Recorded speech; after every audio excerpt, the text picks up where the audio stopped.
আলোচনা শুরুতে আগে একটা খবর দেখে আসি, দেখেন কি বলে। কি দেখলেন, কি বুঝলেন?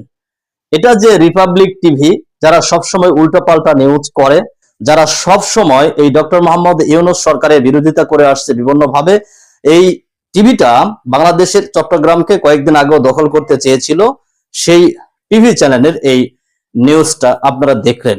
এখানে যেভাবে বলা হচ্ছে যে 5 আগস্টের পরে বাংলাদেশে 5 আগস্টের পরে বাংলাদেশে হিন্দুদের উপরে এমন ভাবে নির্যাতন, এমন ভাবে অত্যাচার করা হয়েছে যে রাস্তাঘাটে যেখানে হিন্দু পাওয়া যাচ্ছে সেখানেই তাদেরকে বেধড়ক মারধর পূর্বক বিভিন্ন ধরনের সমস্যায় তাদেরকে ফেলানো হচ্ছে এবং অফিস আদালতে তাদেরকে বিভিন্ন ধরনের হ্যারাসমেন্ট করা হচ্ছে।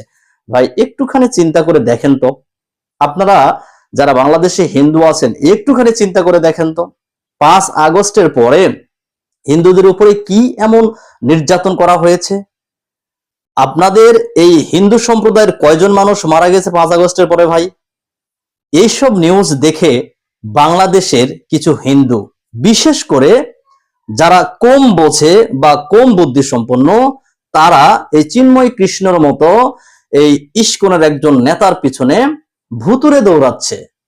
মানে কান নিয়ে গেছে চিলে, সে নিজেও জানে না যে তার কানটা আসলে কানের জায়গাতে আছে, কিন্তু সে চিলের পিছনে খামোখা দৌড়াচ্ছে। ঠিক এইরকম অবস্থায় হয়েছে এই বাংলাদেশের যে সনাতন ধর্মের মানুষগুলো আছে এদের ক্ষেত্রে। আমি আগেও আমার একটা আগের ভিডিওতে আমি বলেছি যে এই যে ইস্কন, এই ইস্কনটা হিন্দু ধর্মের আসলে কিছু নয়। হিন্দু বা সনাতন এটা একটা ধর্ম, আর ইস্কন হচ্ছে একটা সংগঠন। ভালো করে একটু বোঝার চেষ্টা করেন, যারা হিন্দু ভাইয়েরা আমার আলোচনাটা শুনবেন একটুখানি বোঝার চেষ্টা করেন। আপনাদের ধর্ম কি সনাতন, আপনাদের ধর্ম ধরলাম হিন্দু, আর এই ইস্কনটা কি একটা সংগঠন। যে সংগঠনটা, আমি আবারও বলতেছি যে এই সংগঠনটা গঠিত হয়েছিল আমেরিকা থেকে, যার কার্যক্রম পরিচালনা করা হয় আমেরিকা থেকে এবং যার সদর দপ্তর পশ্চিমবঙ্গে আছে। হ্যাঁ, এই জায়গাতেই সমস্যা যে আপনাদের সনাতনী মন্দির ভেঙে দিয়ে সেখানে ইস্কন মন্দির মানে গঠন করা হচ্ছে। আপনারা কি বোঝেন না? এই যে কর্মকাণ্ডগুলো ইস্কন করতেছে, আর আপনারা যে নেতার পিছনে দৌড়াচ্ছেন তার কথা একটু বলি। এই নেতাকে কেন গ্রেপ্তার করা হয়েছে? সে রাষ্ট্রদ্রোহ কাজ করেছে 1 নম্বর, আমাদের জাতীয় পতাকাকে সে অবমাননা করেছে 2 নম্বর, 3 নম্বর, ভালো করে একটু দেখেন, ভালো করে একটু দেখেন, 3 নম্বরে সে শিশু বলাৎকার করেছে। এইটা একটা কারণ। এবং আপনারা জানেন যে এই ইস্কন থেকে তাকে বহিষ্কার করা হয়েছিল, এর অন্যতম প্রধান কারণে ছিল সে একজন শিশুকে বলাৎকার করেছে। ভাই আপনারা কার পিছনে দৌড়াচ্ছেন আপনারা বুঝতেছেন তো? আপনারা কিন্তু সনাতন ধর্মের মানুষ। আমি আমার গত ভিডিওতে বলেছি তারা সবসময় নিম্ন বর্ণের হিন্দুদের টার্গেট করতো, কেননা উচ্চ বর্ণের যে হিন্দুগুলো আছে তাদের কাছে ইস্কন ফিরতে পারতো না, যার পরিপ্রেক্ষিতে। আর এই শুভেন্দু বিজেপির বা নরেন্দ্র মোদীর হয়ে কথা বলতেছে, এ সম্পূর্ণরূপে তার একটা এজেন্ডা বাস্তবায়ন করার জন্য আসছে। সমস্যা কোথায়? আমাদের বাংলাদেশে। আমাদের বাংলাদেশে সমস্যা হয়েছে, আমাদের বাংলাদেশের মানুষ বুঝবে। যেখানে অন্য কেউ কথা বলতেছে না সেখানে শুভেন্দুকে লোক জড়ো করে এই চিন্ময়ের ছবি নিয়ে সেখানে একটা আন্দোলন করেছে এবং বাংলাদেশ যে ডেপুটি হাই কমিশনার আছে সেখানে তারা একটা স্মারকলিপি দিয়েছে এবং তারা এটাও হুমকি দিয়েছে যে চিন্ময়কে যদি ছাড়া না হয়, এই চিন্ময় কৃষ্ণ প্রভুকে যদি ছাড়া না হয় তাহলে তারা বাংলাদেশে আক্রমণ করবে এবং বিভিন্ন ধরনের আরো পদক্ষেপ তারা গ্রহণ করবে। ভাই আমি একটা একটু সময়ের জন্য মানলাম যে চিন্ময়কে ছাড়া হলো না, আর এই শুভেন্দু তার দলবল নিয়ে বাংলাদেশের মানুষের উপরে একটা হামলা করলো সীমান্ত দিয়ে, যেটা সে বলেছে। একটু গল্পটা বলি, শুনে নেন, ভালো লাগবে। এখন মনে করেন যে চট্টগ্রাম এলাকা দিয়ে প্রবেশ করলো বা নদিয়া দিয়ে প্রবেশ করলো, কুষ্টিয়া দিয়ে প্রবেশ করলো, যেই দিক দিয়ে প্রবেশ করে করলো। এখন আসার পরে তারা বাংলাদেশের যেখানে মানুষ পাচ্ছে সেখানে তাদেরকে ধরতেছে, যেখানে মানুষ পাচ্ছে সেখানে তাদেরকে ধরতেছে। এখন আপনি হিন্দু, আপনি তাদের সামনে পড়ে গেলেন। ভাই এখন আপনি হিন্দু, আপনি তাদের সামনে পড়ে গেছেন, এখন আপনি বলতেছেন যে ভাই আমি হিন্দু, আমারে মারেন না। তো আপনি এটা ভাই প্রমাণ করবেন কিভাবে? আপনি কি দিয়ে প্রমাণ দিবেন? তখন কি আপনি খুলে দেখাবেন? কথা কি ক্লিয়ার? কথা কি ক্লিয়ার? তখন কি আপনি দেখাবেন যে আপনি হিন্দু? দেখাতে পারবেন না।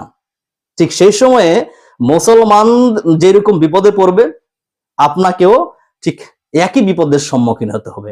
আপনার পরিবার, সন্তান সন্ততি সব বাংলাদেশে। সেখানে আপনি কিভাবে একটা ভুয়া উস্কানিতে এই ধরনের কথাবার্তা শুনে ওই চট্টগ্রামের মতো একটা জায়গায় গিয়ে এই চিন্ময় কৃষ্ণ প্রভুকে উদ্ধার করার জন্য আপনারা প্রিজন ভ্যান আটকান, আপনারা সেখানে একজনকে সাইফুল ইসলাম আলিফকে আপনারা পিটে হত্যা করেন? বা এগুলো আপনারা ভুল করতেছেন। এই শুভেন্দু বলেছে যে সে বাংলাদেশের ভিসা দিবে না, সে বাংলাদেশ থেকে মানে আমাদের এই দেশে সে কোনো কিছু দিবে না। আরে ভাই, এই শুভেন্দু যখন এই বক্তৃতা দিয়েছে ঠিক সেই সময়েও বাংলাদেশের হিলি স্থলবন্দর দিয়ে পেঁয়াজ, আলু, রসুন যা লাগে অনেক কিছু চলে আসছে। সুতরাং এটা কোনো বিষয় না। আরো একটা বিষয়, সে চিকিৎসার জন্য কি করবে না, বাংলাদেশের মানুষের ভিসা দিবে না। বাংলাদেশের মানুষ চিকিৎসার জন্য ভিসা না দিলে বাংলাদেশের মানুষ অন্য দেশে যাবে, সমস্যা নাই। বাংলাদেশের যদি বাংলাদেশে যদি তারা কোনো কিছু না পাঠায় তাহলে কি বাংলাদেশের মানুষ বাঁচবে না? তাদের ভারত থেকে নিল না, পাকিস্তান থেকে নিবে, অন্য দেশ থেকে নিবে, থাইল্যান্ড থেকে নিবে, ব্রাজিল থেকে নিবে, সমস্যা নাই, চলবেই। কারোর জন্য কোনো কিছু থেমে থাকে না। কিন্তু আপনার পরিবারের যদি সমস্যা হয়ে যায় কোনো কারণে, আপনার জন্য যদি সার্বভৌমত্বের প্রতি একটা হামলা আসে, সেই ক্ষেত্রে আপনি কি নিজেকে ক্ষমা করতে পারবেন? আপনি বাংলাদেশে বড় হয়েছেন, বাংলাদেশে আপনার জন্ম, আপনি বাংলাদেশের মাটি খেয়ে বড় হয়েছেন। সুতরাং বাংলাদেশের প্রতি আপনাদেরও কিছু দায় আছে, এই দায়ভার কোনোভাবেই এড়াতে পারেন না। সুতরাং আবেগের ঠেলায় গা না ভাসিয়ে যেটা বাস্তব, যেটা সঠিক, যেটা সত্য, সেই জিনিসটা উদ্ঘাটন করে আপনাদের একটুখানি দৌড়ানো উচিত। সবশেষে একটা কথা বলি, যার ক্ষতি সে করে, কারো ক্ষতি কেউ করে না। সুতরাং নিজেদের বিপদ নিজেরা ডেকে আনেন না। এই ইস্কন নামক সন্ত্রাসী সংগঠন, যে সংগঠনকে এখন নিষিদ্ধের দাবি উঠেছে বাংলাদেশে, এইরকম একটা বাজে সংগঠনের পিছনে দৌড়ে নিজের সময়, শ্রম এবং নিজের জ্ঞানকে বিগলিত করবেন না। ভালো থাকবেন, আল্লাহ হাফেজ।